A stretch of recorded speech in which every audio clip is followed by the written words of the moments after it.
Tres titanes obligados a entenderse: inteligencia artificial, deuda pública y tipos de interés. Es el título de esta cuarta mesa de expertos de Renta 4 Gestora. Son los tres titanes de los que vamos a hablar en la próxima hora. Son las tres grandes fuerzas que están condicionando lo que pasa en el entorno global de inversión y las que van a marcarnos la pauta para gestionar carteras para nuestras inversiones de cara a 2026. Muy buenas tardes, bienvenidos a los que nos veis en España, a los que nos acompañáis aquí en la sede de Renta 4 y también a quienes nos veis desde América Latina. Buenos días en ese caso. Si miramos a la inteligencia artificial, por ejemplo, vemos cómo sigue impulsando las valoraciones, vemos cómo ha impulsado durante todo el año las bolsas a máximos y vemos cómo también está generando debate sobre si hay o no una burbuja, sobre si esa burbuja va a estallar, sobre si vamos a ver lo que vimos hace 20 años en la burbuja de las .com, en ese estallido en el año 2000, o si por el contrario todavía tenemos recorrido, todavía esas valoraciones nos pueden dejar oportunidades interesantes de inversión. El mercado, con esa euforia de la renta variable, sin embargo, tiene dudas, hay incertidumbres en lo que se refiere, por ejemplo, a la deuda pública, superando el 100% en el ratio deuda-PIB en algunas de las principales economías del mundo y arrojando dudas sobre la sostenibilidad fiscal y, bueno, pues cotizándose también a veces en los mercados. En el plano de las incertidumbres no podemos olvidarnos de las tensiones geopolíticas, de las tensiones políticas, de la guerra comercial, del impacto de los aranceles en algunas de las principales economías del mundo y en esa tensión entre potencias como Estados Unidos y China.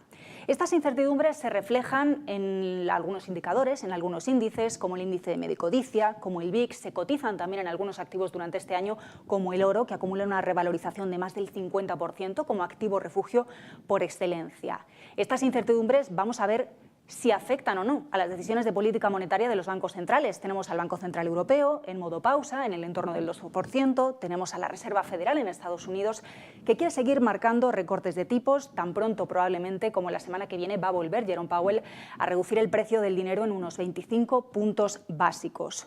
Vamos a ver si la política deja de afectar a los bancos centrales, sobre todo en el caso de Estados Unidos. Hasta el propio Fondo Monetario Internacional ha tenido que entrar en este debate y decir que los bancos centrales tienen que ser independientes, que no se puede cuestionar su credibilidad e independencia. En definitiva, deuda pública, tipos de interés, inteligencia artificial, varios elementos encima de la mesa, varios titanes que tienen que entenderse, pero que, como vemos, conviven con muchos otros elementos, con unos mercados entre la euforia y las dudas, las ganas de seguir creciendo y la cautela a la que nos obligan diversos factores. No me entretengo más, vamos a dejar pasar ya a nuestros invitados, quienes van a responder a todas estas cuestiones y, sobre todo, darnos las claves de inversión para los próximos meses. Me acompañan Javier Galán, director de inversiones de renta variable de Renta 4 Gestora, Ignacio Victoriano, al frente de la renta fija, y también Miguel Jiménez, director de Fondos Vistos. Por favor, sentados. Vamos a empezar con un primer bloque centrado un poco en este contexto, en esta macro. Os dejo 5 minutos a cada uno, os aviso, porque luego ya sabemos lo que pasa con los tiempos. Tengo un par de preguntas para cada uno. Empezando por Javier, decíamos, ¿no?, esa inteligencia artificial protagonista sin duda durante el año, subida de las bolsas, euforia, como decíamos, y ese debate. ¿Hay burbuja, no hay burbuja o están justificados estas valoraciones? Bueno, a ver. El tema de burbuja o no burbuja, es verdad que hay, llevamos un mes entero hablando, ¿no?, de si hay burbuja o no hay burbuja. Es un tema objetivo, es decir, a día de hoy las valoraciones en Estados Unidos, aún no siendo baratas, sí podemos decir que están caras, pero no tienen nada que ver con los escenarios de burbujas de valoración que vimos en el año 2000, ¿no? Para que pongamos un ejemplo, el Nasdaq estuvo cotizando en el año 2000 a 200 veces PER, y ahora mismo estamos hablando de algo por encima de las 30 veces, ¿no? O sea, no está barata, porque el Nasdaq no está barato, pero desde luego no estamos hablando de burbuja. Después, a diferencia de lo que vivíamos hace 25 años, ¿no?, son compañías que ganan muchísimo dinero, ¿no? Y de hecho, todo el crecimiento no se está financiando con deuda, sino con la propia caja que generan muchos de estos hyperscalers o big tech, ¿no?, compañías grandes, ¿no? Lo único que sí que nos puede generar algo de duda es que todo es el exceso de CAPEX. Cada semana tenemos una empresa que dice que va a invertir 100.000 millones, ¿no? Bueno, pues claro, pero yo creo que no es un riesgo de corto plazo, ¿no? Es un riesgo de que en los próximos años nos podemos encontrar con que haya sobrecapacidad en algún tipo de, pues no sé si en centro de datos o en en exceso de chips o de GPUs, ¿no? O sea, ahí no tenemos ni idea, ¿no?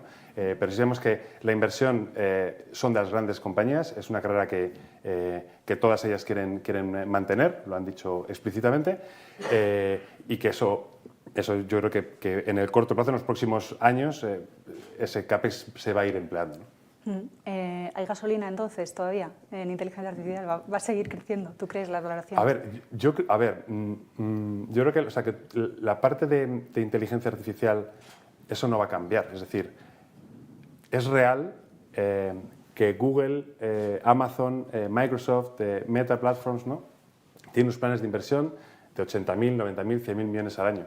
Eso es una realidad. Y que hay toda una cadena de valor que se está beneficiando. Es decir, Nvidia, gracias a todas esas inversiones, ¿no?, de las, llámales 7 magníficas, sobre todo las hyperscalers, ¿no?, ellos están facturando de manera real, ¿no?, todos los GPUs, los pedidos que les están haciendo estas compañías. Los centros de datos hay que construirlos. Hay que llenarlos, ¿no?, de semiconductores, y ahí, cuando hablamos de semiconductores, pues vuelve a entrar Nvidia, vuelve a entrar Taiwan Semiconductors, vuelve a entrar ASML. Es decir, sin todos estos semiconductores, más computación, más lógica, más memoria, es que sin ellos no hay inteligencia artificial, ¿no? Luego eso no va a cambiar. Lo que sí que puede cambiar es que hay muchas historias de sectores abandonados, ¿no?, por el mercado, porque ahora no están de moda, ¿no?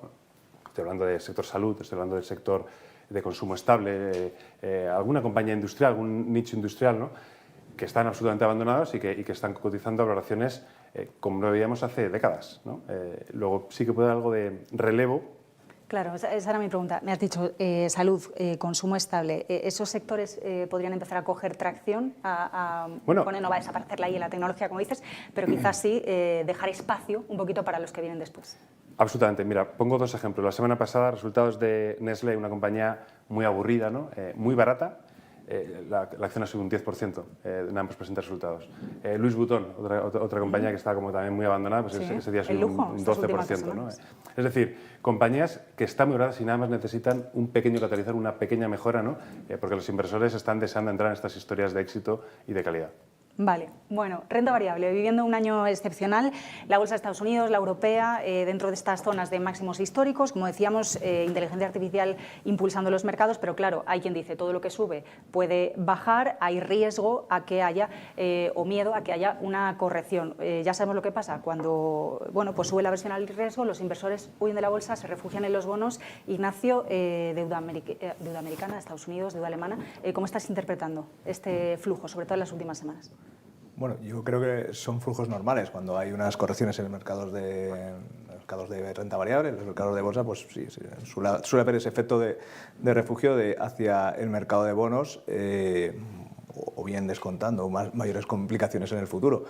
Pero lo que hay detrás de los movimientos de los mercados de tipos de interés, en este caso de deuda pública, en lo que llevamos de año es algo más de fondo, más que correcciones puntuales que pueda haber en la bolsa, pues por el motivo que sea, en este caso porque pues, se vuelve a hablar otra vez, o vuelve a estar otra vez en el candelero la guerra comercial de China con Estados Unidos.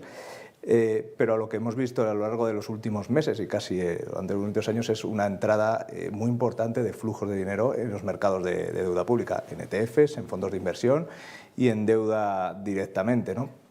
Y ese es el principal catalizador, conjuntamente con las expectativas de tipos de interés, para que los mercados de deuda tengan un comportamiento, digamos, al alza, ¿no?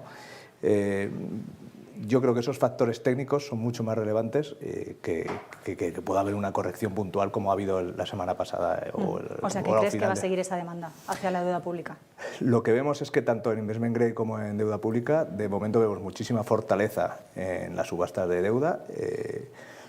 Todas las preguntas que pueda haber sobre el exceso de endeudamiento de los países o siempre el debate de la sostenibilidad de la deuda pública, por lo menos ahora mismo no está encima de la mesa. Tenemos perspectivas de muchísimas emisiones de deuda pública que tienen sus efectos en las pendientes, aunque los tipos a largo puedan estar más altos, pero al final lo que vemos es muchísima demanda y muchísima entrada de dinero. En renta fija privada, y exactamente igual. Renta fija, renta variable, Fondos mixtos, claro, un poco de cada. Miguel, vemos alertas también sobre si estas bolsas están marcando máximos. Por otro lado, vemos esa mirada del mercado de bonos exigiendo más primas. ¿Cómo estás viendo tú, desde la perspectiva de un fondo mixto, estas dos realidades? Hay alertas, por ejemplo, como la del Banco de Pagos Internacionales, advirtiendo sobre esta brecha, sobre esta gran divergencia. ¿Cuál es tu análisis? A medio plazo, sí que pensamos que el tema de sostenibilidad de la deuda pública está ahí. Quiero decirte, en los últimos 25 años, cada año los gobiernos han gastado más de lo que han ingresado. Bien, entonces tampoco hay que ser profesor en Harvard para saber que esto no es sostenible. Pues en algún momento tendrán que equilibrarse, ¿no? ¿Qué ha pasado? Que hemos tenido 10 años los tipos cero. Entonces, cuando tu deuda sube mucho, pero tú pagas un cero, pues no tienes problema. Cuando los tipos se te van al 4 con el triple de deuda, empiezan los problemas, ¿no? Y ahora mismo en el presupuesto de algún país, sobre todo en Estados Unidos, estás hablando de casi el 20% del presupuesto se te van intereses. Con lo cual, hacer más difícil ese problema de sostenibilidad de deuda pública. Entonces, es un tema que está ahí, que yo creo que en algún momento otra vez volverá. Y lo que sí que hay que tener claro es que no va a tener el mismo margen fiscal las economías que han tenido en el pasado. Es decir, hemos disfrutado mucho de una política fiscal donde el Estado ha apoyado bien, y es verdad que Estados Unidos está muy bien, ya tiene un crecimiento estructuralmente francamente bueno en los últimos 25 años, pero ojo, apoyado también por el déficit público. Si tú le quitas el déficit público, igual no hubiera sido tan bueno, ¿no? Entonces eso es lo que hay que tener en cuenta, sobre todo para el futuro, que no vamos a contar, no digo que haya superávit y que empieces a ingresar, pero por lo menos no vas a tener el margen que has tenido en el pasado, ¿no? Y eso desde el punto de vista también de las bolsas hay que tenerlo en cuenta. O sea, todas las bolsas, los beneficios, la economía, todos nosotros nos hemos beneficiado de un gasto público que por lo menos la trayectoria no puede seguir a futuro. Y eso sí que es verdad que hay que tener en cuenta. El otro tema, que cuando la sostenibilidad pueda estar más centrada, bueno, pues en algún momento sí que pensamos que podría haberlo, ¿no? Para eso hay que fijarse un poco, quizá los bonos a largo plazo, ¿no? En este año hemos tenido algunas semanas, sobre todo en Estados Unidos, con bajada de tipo de interés a corto plazo, expectativa de bajada de tipos a corto plazo, y en cambio el bono a 30 años subiendo, ¿no? Eso te dice un poco que el mercado está poniendo un poquito en riesgo, o dándole una prima a esos bonos a largo plazo y a esa situación del Estado. En el caso de los bancos centrales, que tienen que fomentar ese crecimiento pero a la vez controlar la inflación, claro, en este entorno de deuda que me dibujas, ¿crees que van a conseguir ese equilibrio? Lo tienen difícil, sobre todo depende de qué banco central. Es decir, en Europa al final, bueno, pues la economía está algo más controlado, tampoco tenemos tanto potencial de crecimiento, la inflación está algo más contenida, pero si me preguntas, quizá en Estados Unidos con la FED, donde probablemente haya más margen de sorpresa, o donde el mercado está con unas expectativas más amplias. ¿Por qué? Pues básicamente porque sí que se espera que la economía se desacelere, lo estamos viendo en los datos de empleo, con lo cual sí que esperamos menor crecimiento próximos meses, y por eso la Reserva Federal va a bajar los tipos de interés, pero al mismo tiempo esperamos una inflación que no es que baje, sino que suba. Entonces te vas a encontrar un primer semestre de 2026 por tema de aranceles, que todavía no han subido, donde tienes algo más de precios y algo menos de crecimiento, ¿no? Y ahí es verdad que tienes que afinar muy, muy fino. O sea, si yo soy la Reserva Federal, si bajo muy pronto, igual la inflación se reacelera. Si bajo muy tarde, ya voy detrás de la curva, como siempre pasa, entonces ya la economía está en recesión. Con lo cual te diría que el que lo tiene un poco más complicado sería en Estados Unidos, y sería un poco de cara a 2026 el país al que hay que monitorizar. Bueno, hablando de inflación en Estados Unidos, mañana tenemos el dato de IPC que se había retrasado por el tema del cierre de gobierno. Vamos a ver qué nos dice ese dato, y la semana que viene la reunión de la FED. Sigo con inflación, pero mirando a Europa, Ignacio. Hemos visto a principios de este mes los datos de Eurostat para la eurozona, una pequeña subida de la inflación, la subyacente, que excluye elementos volátiles como energía y alimentos, un poquito por encima todavía. ¿Crees que hay riesgo o hay probabilidad de que el Banco Central Europeo tenga que cambiar un poco el ritmo, tenga que aplicar una política un poquito más restrictiva? Luego ya te pregunto por expectativa de tipos. Yo creo que el dato que hemos conocido, el último de inflación, pues se debe a ciertos factores, digamos, puntuales, ¿no? Ha habido un poco más de inflación pues en España por educación, por impuestos, la tasa de residuos. En Alemania ha sido más por temas de reservas y turismo. En Italia y en España también por ropa, pero no son datos muy importantes. Al final, lo que tenemos de trasfondo y que hace que las expectativas de inflación en Europa por lo menos sean diferentes que en Estados Unidos y sean más bien a la baja, o por lo menos que estén por debajo de ese 2%, no este año, pero sí el año que viene, es, en primer lugar, la deflación que está habiendo en China, que estamos importando, un 6% ha sido la bajada del precio de las importaciones desde China. Todavía esto no se ha traducido en un incremento de importaciones desde China, pero bueno, esos cambios en los precios están, ¿no? Y eso es un factor importante para pensar que la inflación no se va a disparar en este sentido. Y otro efecto también, el euro, pues desde luego también es un factor deflacionario en la situación actual. En definitiva, las expectativas que tenemos de inflación en Europa para el próximo año y para el 2027 ya veremos, pero vamos, el Banco Central Europeo en este sentido no tiene preocupaciones sobre la inflación, podrá tener más preocupaciones sobre el crecimiento, que está más estancado, que sobre los niveles de inflación que tenemos. Bueno, ese es el contexto. Vamos a ir ampliando el detalle, vamos a ir preguntándoles a los tres gestores un poquito más en detalle por cómo están materializando el análisis de este contexto en las inversiones. Pero ahora vamos a sacar la bola de cristal, si me lo permitís, miramos a un poquito corto o medio plazo, 2026 por lo menos, para ver esas perspectivas. Ahora tenéis un poquito más de tiempo, podéis explayaros. Los tres en cada una de las preguntas. Javier, si miramos a España, Europa, decíamos la inteligencia artificial más protagonista este año en Estados Unidos, en España, en Europa, hemos quizá visto un sector financiero, un sector defensa también muy empujado por los planes que comentábamos justo hace un año de inversiones ingentes en defensa. ¿Crees que estos sectores van a seguir siendo los que empujen o cuál es un poco tu pronóstico? No, yo espero que haya algo de cambio de guardia. Pero no, vamos a ver. Mira, es muy curioso. Europa, y incluimos España también, ¿no? Los sectores y las empresas más favorecidas son lo que llaman el value, ¿no? Compañías muy baratas. El sector financiero, ¿no?, estaba baratísimo, ¿no?, en los últimos años, ¿no? Sin embargo, en Estados Unidos no tiene nada que ver. El value se queda súper atrás, ¿no?, porque lo que quieren es growth, lo que quieren es crecimiento, ¿no? O sea, no ha tenido nada que ver una tendencia, ¿no?, a uno y otro lado del Atlántico. Después, en el cortísimo plazo, estamos hablando de días, porque la mesa de expertos es hoy, justo antes del 1 de noviembre, que es cuando sabemos qué va a pasar con los aranceles en China, ¿no? Y eso puede generar una oportunidad, pues, para los inversores, ¿no?, para todos, ¿no?, en el caso de que, bueno, pues esos aranceles al final Trump siga igual de intransigente, ¿no?, y sean muy altos, ¿no? El mercado considere que vuelve otra vez la guerra comercial y puede haber alguna corrección. No creo que sea especialmente fuerte, ni de lejos lo que vimos en abril, ¿no? Pero a lo mejor una caída del 3-5% después de toda esta subida que llevamos desde abril, ¿no?, desde los mínimos de abril, que ha sido meteórica, estamos todos en máximos históricos, pues a lo mejor no es descartable, ¿no? Ahora bien, digo que es una oportunidad porque yo creo que el fondo sigue siendo muy bueno. O sea, tenemos estímulos fiscales, ¿no?, tanto en Estados Unidos como en Europa, ¿no? En Europa es verdad que hemos estado hablando, ¿no?, de la elevada cantidad de deuda, pero no parece que los estados pretendan reducir sus déficits presupuestarios, ¿no?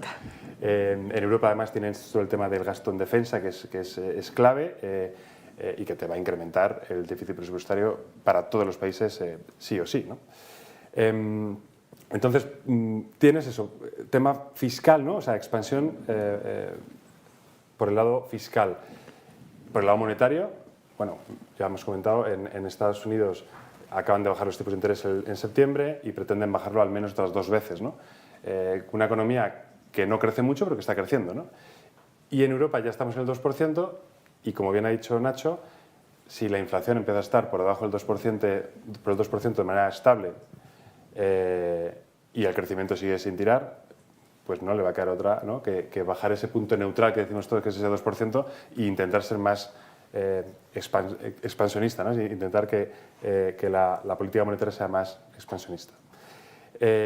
Y por el lado tienes, que no olvidemos, que los resultados empresariales están siendo espectaculares, ¿no? O sea, tanto en Europa como en Estados Unidos, no, especialmente en Estados Unidos, pero en Estados Unidos no olvidemos que todo esto que estamos viendo del dólar, de la debilidad del dólar, les viene de lujo a las compañías estadounidenses, ¿no? Luego todas ellas les está resultando muy sencillo batir las expectativas porque tienen un 12-13% de depreciación del eurodólar, ¿no?, y de muchas otras monedas, ¿no?, frente al dólar. En Europa, sin embargo, pues cuesta más, ¿no? Cuesta más porque tienes justamente lo contrario, ¿no?, que te está frenando todo lo que vendes en Estados Unidos, cuando te lo traes a euros, ¿no?, vale mucho menos. Pero el fondo, insisto, es bueno y yo creo que eso es lo que te reflejará las bolsas, ¿no?, a partir de que se pase este susto de noviembre, pues diciembre y a partir del 2026. Vale, pero no me has contestado. ¿Sector bancario y defensa o no? A ver, sector bancario, yo creo que ya ha hecho el catch-up. Es decir, el catch-up en el sentido de sector muy barato. A ver, el sector bancario no crece. El 2025 los beneficios no crecen y han subido en algún caso un 100%. Es decir, están un 100% más caro que hace un año. Punto. No tiene más, ¿vale? El tema es que el punto de partida era muy bajo. Estaba a 6 veces beneficios. Bueno, ahora están a 12, ¿no? O estaban a 0,7 veces valor contable, ahora están a 1,5. Yo hacía mucho que no veía bancos europeos a casi 2 veces valor contable. Lo vimos en 2007. No tiene nada que ver con 2007. O sea, el escenario para el sector bancario están muchísimo mejor capitalizados, pero vamos, no olvidemos que tienen riesgos macroeconómicos. Antes estábamos hablando del tema de la sostenibilidad de la deuda. Los mayores poseedores de la deuda estatal de cualquier país son los bancos. O sea, quiere decir que los bancos son lo que son. No es un sector como Nvidia, como la inteligencia artificial, que te crece al 20, 30, 40%. Es un sector muy maduro, que está muy barato, que ha hecho el catch-up, que se ha puesto, digamos, a sus valoraciones históricas incluso un poquito por encima. Había muy poca gente invertida ahí, pero bueno, quiero decir que yo creo que ya está. Vale. Y en el sector defensa, el tema es quiénes son los clientes del sector defensa, ¿no? Que son los estados. Entonces, lo que yo creo que yo creo que es, vamos, nosotros tenemos bastantes acciones del sector de defensa y yo creo que va a ser, o sea, en el largo plazo, o sea, próximos 5 años, va a ser un sector que va a seguir creciendo y va a dar muchas alegrías a sus accionistas. Pero en el preámbulo, tendremos un trimestre que te defrauda la cartera de pedidos, o que el working capital, Francia y Alemania no te pagan a tiempo, o que tienen mucho riesgo de ejecución. Todos estos están, o sea, el gasto público en defensa va a incrementar en 5 veces. Las compañías tienen que incrementar la capacidad por 5, ¿no? En muchos casos, y tienen que saber si eso lo van a ejecutar bien o no. Vale, luego te pregunto por nombres concretos de defensa, pero voy con Ignacio. Banco Central Europeo, Reserva Federal. ¿Qué expectativas de tipos tienes para seguir ampliando lo que me comentabas antes? Y sobre todo por ese momento de divergencia, ¿no? Tenemos un Banco Central Europeo que, salvo que pase lo que hablábamos antes, de momento tiene el pie en pausa, y una FED que, como bien decía Javier, va a seguir bajando tipos al menos este año 2 veces. Sí, bueno, lo que ocurre es que la situación económica de ambos bloques, por decirlo de alguna manera, son bastante diferentes y eso hace falta que... La consecuencia es que la política monetaria sea diferente en ambos casos, ¿no? En Estados Unidos tiene cierto evento de cola en el caso de crecimiento. La inversión y el consumo están funcionando de manera extraordinaria. Y desde luego, pues bueno, hay ciertas dudas, pero sobre todo por el empleo, ¿no? El crecimiento está muy sostenido en el consumo, pero el empleo se ha quedado atrás en las últimas encuestas que ha habido, ¿no? Y esa es la principal duda que hay y lo que, bueno, ha provocado que la Reserva Federal haya empezado nuevamente a bajar tipos de interés, ¿no? Y eso será, digamos, la variable que más tengamos que seguir, ¿no? No obstante, eso da para menos bajadas de tipos de interés de las que descuenta el mercado. Y el principal catalizador que tenemos para que el mercado descuente más bajadas de las que realmente estarían justificadas por el crecimiento de Estados Unidos, por su fortaleza, por su nivel de inflación, o sea, está más cerca del 3 que del 2. O sea, no es muy apropiado tampoco ser muy agresivo en las bajadas de tipos de interés. Es desde luego el cambio de gobernador que tendremos en la Reserva Federal el año que viene. Y la duda tanto sobre la influencia que va a tener el presidente Trump en la nueva Reserva Federal, las dudas que va a tener, que genera ahora que están en el mercado sobre la independencia que va a tener la Reserva Federal, va a tener efectos, desde luego, en la política monetaria, va a tener efectos en las curvas de tipos de interés y de deuda de Estados Unidos, y desde luego es una variable que ahora mismo es un poco una incógnita, ¿no? Si el escenario es que Trump tiene mucha influencia, desde luego el escenario es bastante de muchísima incertidumbre, ¿no? Tendríamos más bajadas de tipos de interés de las que estarían en el mercado, posiblemente, y desde luego la deuda pública pues veríamos cómo podrían peinarse las curvas todavía más, ¿no? Pero bueno, eso ahora mismo es una completa incógnita, ¿no? Si nos centramos solo en variables económicas, 2 o 3 bajadas de tipos de interés por parte de Estados Unidos ya estaría más que de sobra, ¿no? Y en Europa, pues bueno, como comentaba, pues la inflación La inflación es la debilidad de crecimiento que comentaba Javier y que comentábamos antes son los principales catalizadores. Lagarde está en modo pausa, veremos si tiene que dejar ese modo pausa, pero si hay un riesgo o hay algún riesgo o un sesgo que pueda tomar el Banco Central de cambio de esa neutralidad es a bajar los tipos de interés, algo más de donde están ahora, hasta el 1,75, 1,5, depende, ¿no? Para eso tendremos que esperar todavía pues datos adicionales, ¿no? El 2026 es un año importante, en el sentido de que bueno, podremos empezar a ver la ejecución en Alemania en el plan de infraestructura, etcétera, cómo impacta en el crecimiento, qué pasa con la inflación. Entonces, bueno, veremos noticias que nos hagan ver un poco para dónde va el Banco Central Europeo. Pero vamos, el sesgo del Banco Central Europeo, si hay algún cambio, es a bajar algo más los tipos de interés. Y en ese escenario, ¿dónde verías el valor?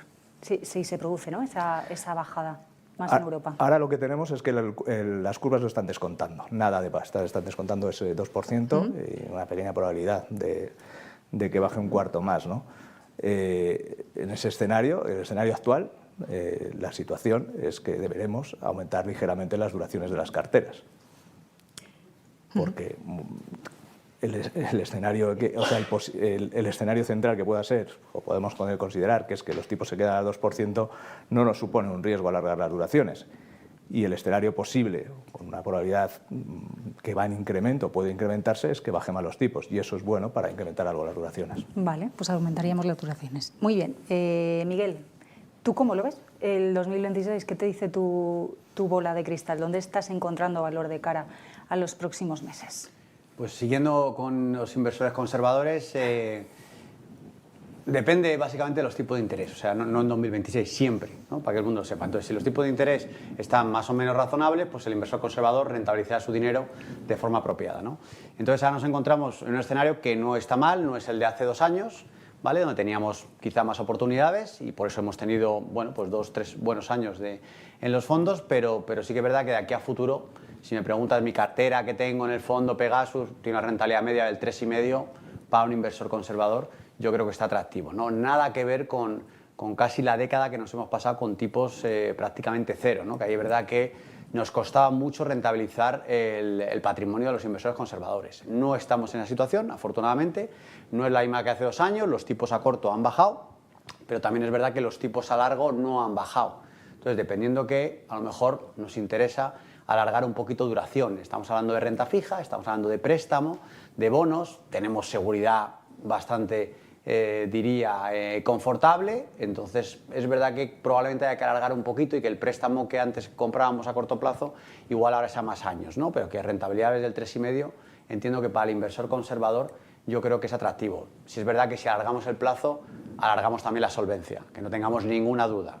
Y si hay una tercera guerra mundial, ninguna duda. Nestlé va a estar ahí dentro pasada una tercera guerra mundial, ¿no?, por ejemplo. Y si después también por la parte de renta variable, algo de esto ha comentado Javier, si no eres tan conservador, porque renta variable es accionista, no es un préstamo, con lo cual, bueno, pues tienes algo más de volatilidad, algo más de riesgo, pero hay una parte de mercado que está totalmente olvidada. Entonces, para un inversor conservador, yo para el fondo mixto, me da igual los benchmark, cuánto suba, que estén en máximos históricos, la inteligencia artificial. Yo me encuentro compañías de consumo estable que me vienen muy bien para mi perfil de inversor, con dividendos en torno al 4 o 5%.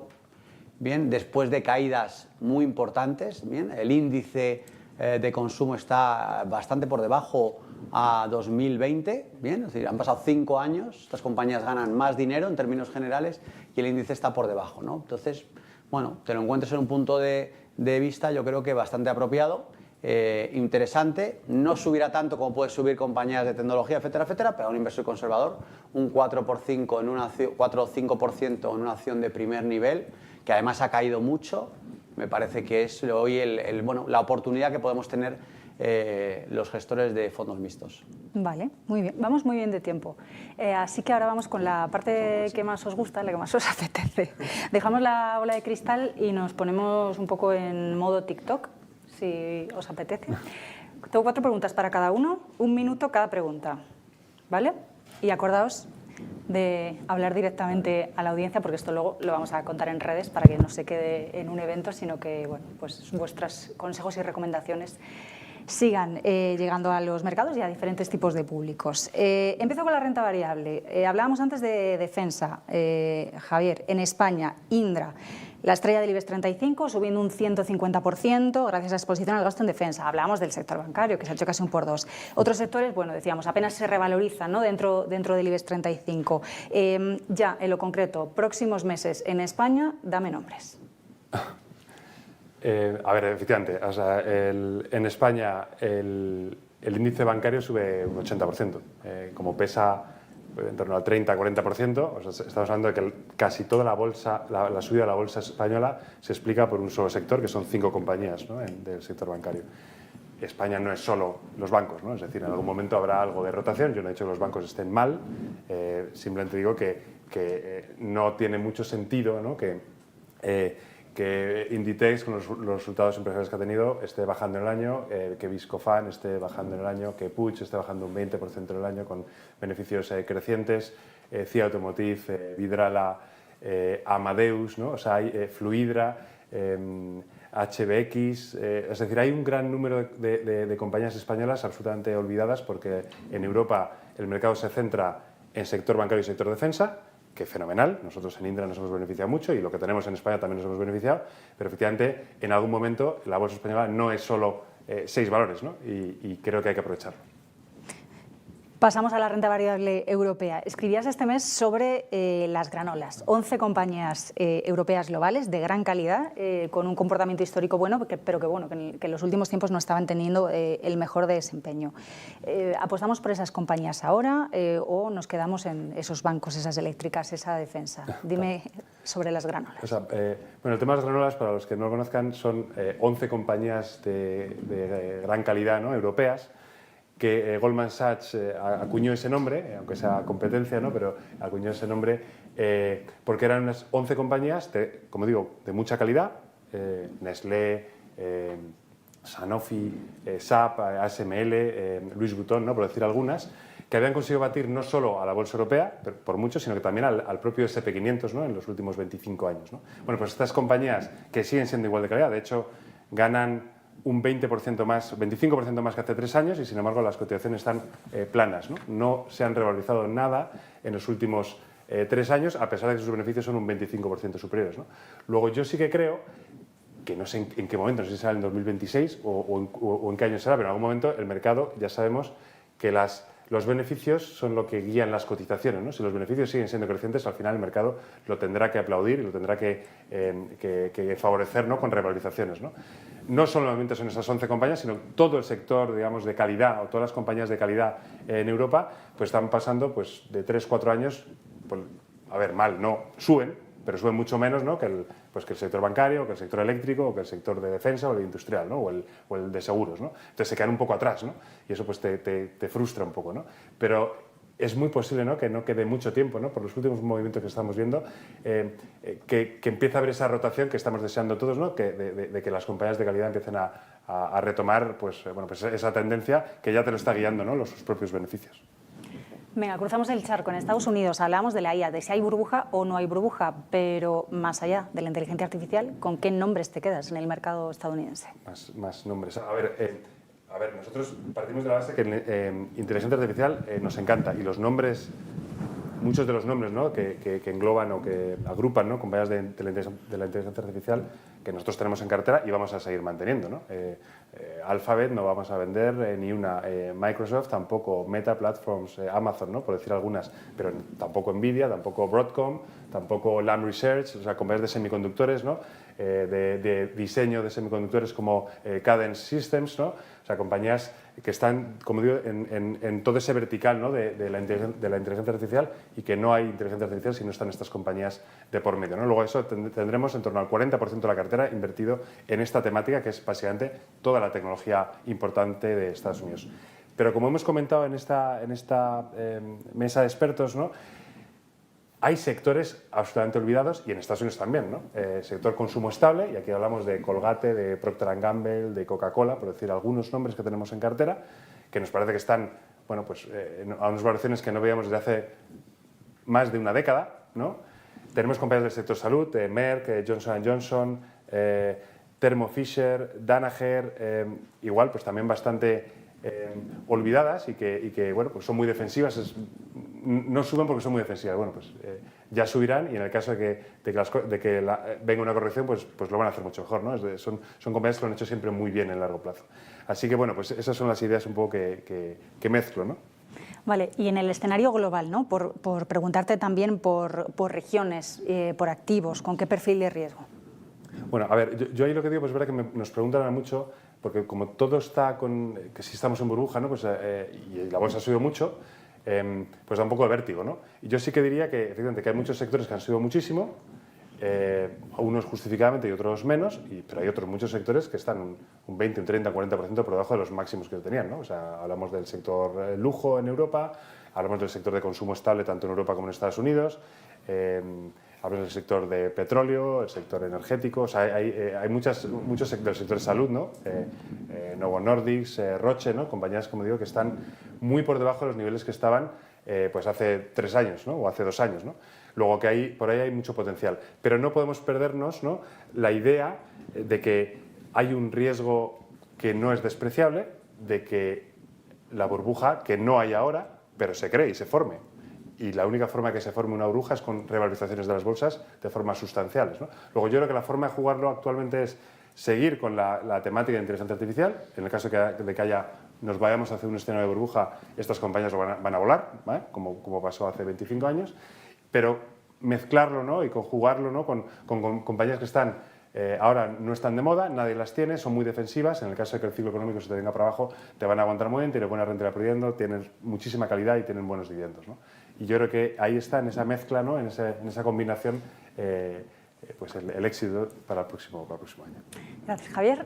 Voy con Ignacio. Hablábamos antes de la deuda europea, quería preguntarte por la deuda francesa. Como sabemos, hay pues algunos problemas políticos en Francia, parece que no va a solucionarse pronto el lío que tiene el gobierno Emmanuel Macron. ¿Qué perspectivas le das a la deuda francesa?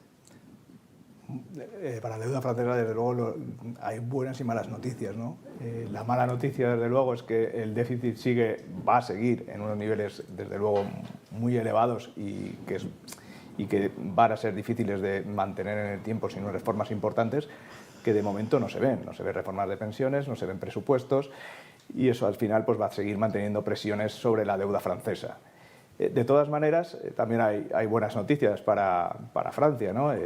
A pesar de que les han bajado el rating, han perdido ese AA, lo cierto es que bueno, los Standard & Poor's ya ha señalado que a los bancos franceses no les va a afectar en el rating y lo más importante es que no se va a producir una venta masiva de bonos franceses y esto no se va a producir porque las grandes gestoras internacionales y que son grandes tenedoras de la deuda francesa, BlackRock, etcétera, han adaptado los folletos de sus fondos y de sus ETFs para no tener que reducir deuda francesa, ya que bueno, consideran que a pesar de la bajada de rating, pues la sostenibilidad de la deuda francesa no está en duda, a pesar de ser, digamos, el patito feo ahora mismo de Europa.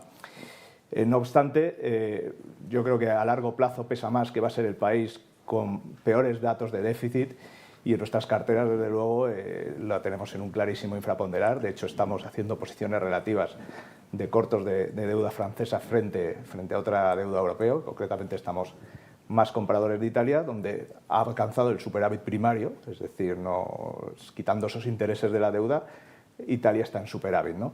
Y en estas circunstancias, pues bueno, ese relativo creo que funciona bien y bueno, yo creo que Francia pues seguirá estando en el candelero y seguirá teniendo mucha volatilidad, desde luego, en los próximos meses. Pasamos al oro, otro de los protagonistas del año, como decíamos al principio. ¿Burbuja en el oro, tendencia estructural? ¿Cómo lo ves? Pues desde mi punto de vista estructural, y es estructural por varios motivos, ¿no? Y el principal es el cambio geopolítico que se ha producido.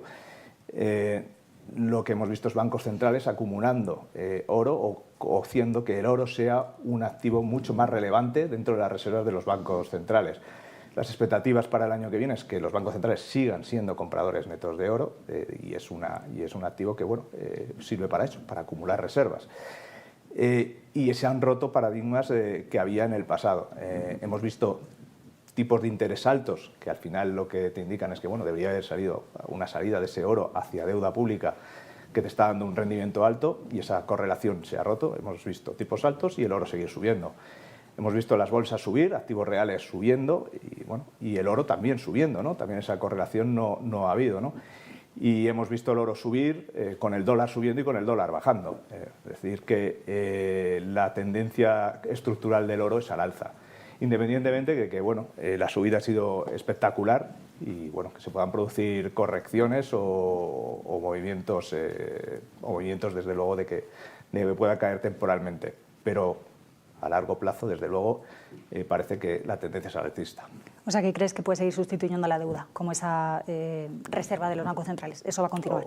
Sí, porque al final las dudas que han generado o las dudas que se han generado en Estados Unidos, en la deuda de Estados Unidos, como papel de reserva, a raíz especialmente del bloqueo sobre las reservas rusas en Estados Unidos, pues desde luego ha sido el gran cambio, ¿no? Y desde la guerra de Rusia hemos visto eso, de Ucrania, perdón, hemos visto eso, acumulación de oro y tendencia alcista, ¿no? Y además hemos visto también grandísimas entradas en ETFs de oro físico, pues acumulándose en esa tendencia para arriba. Y hemos visto también que, a pesar de la gran subida del oro, una cosa que suele pasar cuando el oro está muy al alza es que la gente vende pues joyas o tal para financiarse, pero es que no ha habido nada de eso, o sea, realmente nada, o sea, sigue todo para arriba. Vale, dejamos el oro, vamos al crédito. ¿Está caro? ¿En qué estarías invertido y en qué no? El crédito está en términos comparativos con las medias históricas, está caro. Pero también es cierto que en lo que hay que fijarse el crédito, en la renta fija privada, es que no hay noticias o no hay dudas sobre que la deuda de las compañías esté en riesgo. Más, yo creo que la solvencia en general de todas las compañías de investment grade y gran parte de las de high yield, desde luego, los niveles de apalancamiento de las empresas indican que es justificado que los spreads que tenemos pues, puedan continuar bajos e incluso puedan estrechar algo, ¿no? Eso es lo más relevante en el medio plazo. Evidentemente, cuanto más estrechos, cuanto más el diferencial que estamos pagando sobre la deuda pública sea más estrecho, pues las correcciones o la sensibilidad a futuras correcciones pues siguen siendo elevadas, ¿no?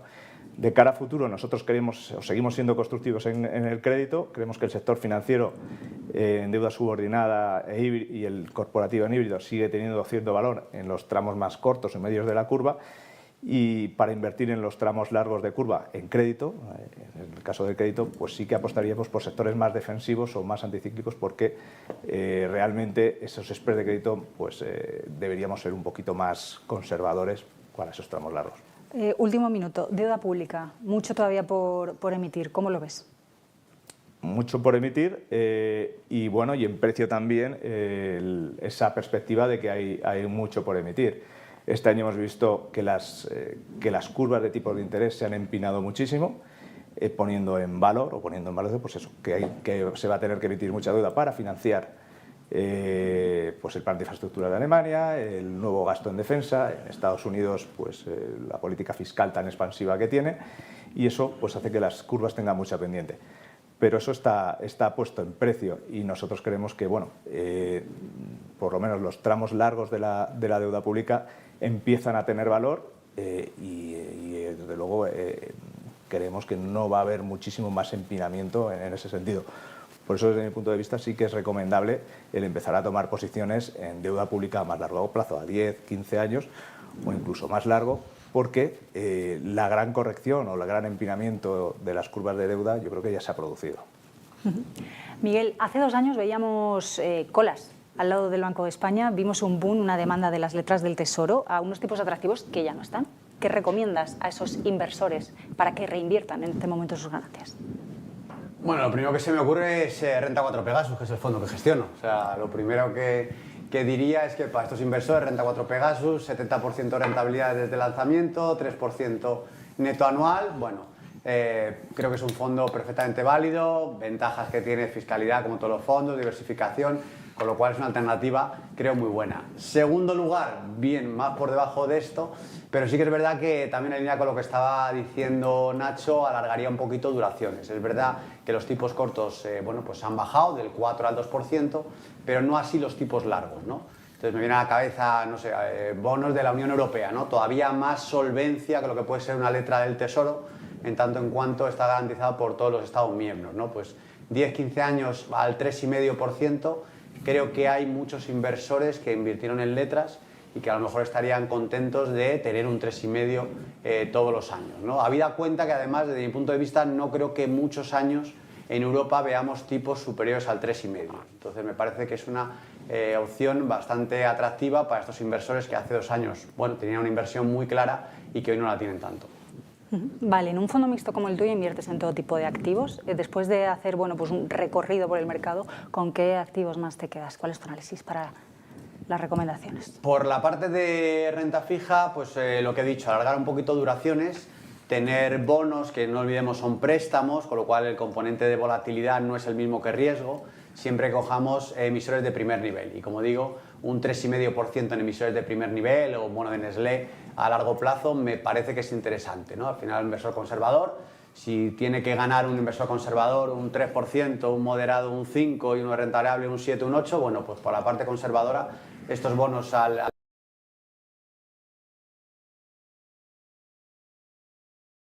simplificamos igual, nos vamos a la bolsa, nos vamos a sectores como el de salud, como el de consumo, compañías que han caído mucho, que tienen un dividendo en torno al 5%, podrían caer más o no, no lo sé, son acciones, pero bueno, es verdad que ya lleva una caída muy importante en algún punto, ¿no? Con lo cual ahí sí que también creemos que es bastante atractivo tomar posiciones y es lo que vemos de cara a 2026, donde habría que estar o incrementar nuestras posiciones.